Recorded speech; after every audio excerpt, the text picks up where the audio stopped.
The spotlight will once again shine at the Stony Creek Puppet House in Brantford.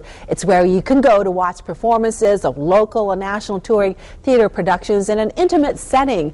Although the building has sat vacant for the past 32 months, the last remaining puppets of a 300 Sicilian puppet collection by Sebastiano Zappala and the overall charm of the theater still remains. And joining me now is Greg Noble, a driving force behind the new funky renovations. Welcome. Thank you. This is pretty exciting for you. Yes, we're thrilled about it. I understand that this theater has quite a rich history. Tell us a little bit more about it. Sure.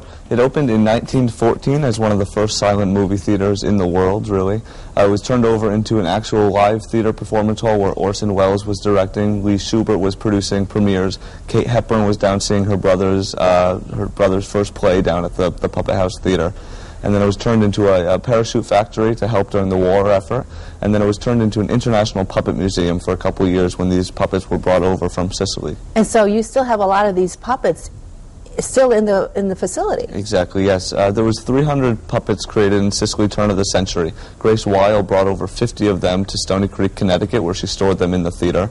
And still 50 of them remain. And there's two collections left in the United States. One is in Hoboken, New Jersey.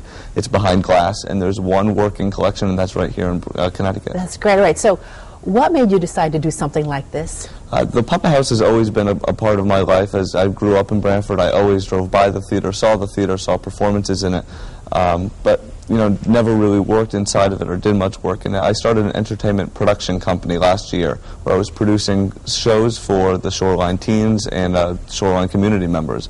And the Puppet House was always in my realm of interest. It had been shut down for 3 years or so. Finally, I made some calls, I started working some things, and the interest kept growing as I learned more about the theater, I became more intrigued with it. We should tell everybody you're only 18 years old Yes. and a senior at Brantford High School. Correct.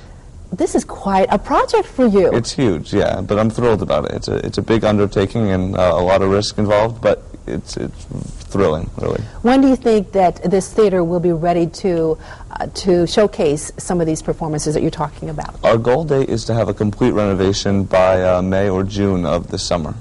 This summer? Yes. Wow. And I know that you're still fundraising for this as well. Yes. It's about a $300,000 endeavor to completely restore and renovate the theater. It's about 14 pages of building code violations on the property over the years. But we're looking to get in there very soon. By January, hopefully, we're going to have all our money raised, and we're going to get in and start going.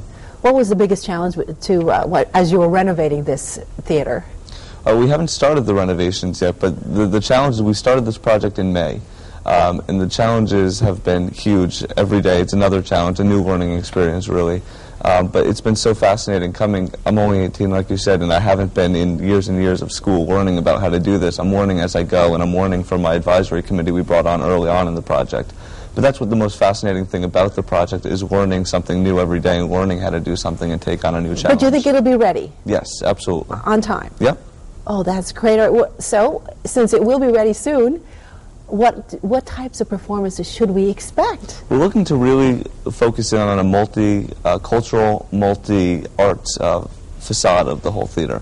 So we really want to showcase local artists in open mics and things of that nature. But really, the appeal of the theater is going to be that we could bring in local and national touring theater productions. We could have art exhibits. We could have it open for rentals for other community groups. Something that lacks in our community is we have some grand facilities, but there's nothing really intimate where a local musician can rent the hall out for the night and showcase his music, or they could bring in their CDs and have a CD release party. Or perhaps a comedian who could come in and exactly. perform. So really looking to encompass a lot of age groups, camps in the morning, dinner theaters at night, touring productions. Really, we want to get everything so there's a reason for everyone to come down to Stony Creek and enjoy the theater. Now, how would the stage be situated? Would it be in the center of the theater, or how are you doing it? When you walk into the theater, there's a large seating hall there. We can sit about 200 people standing and about 130 seated. And then the stage is right there. So and how we're designing it technically is that's going to be appealing to large theater groups, smaller theater groups, and we're designing it, so the sound and all the lighting and the stage rigging can be, compatible to hold a huge show or a very, very tiny one. That is just terrific what you're doing. If you want more information on the Stony Creek Theater, just come to our website, Greg, thank you so much for Thank sharing you. everything with us. It's an exciting time for you. Yes, it is. Thank you so much. You're so welcome. Don't go away. There's more Connecticut Style right after this.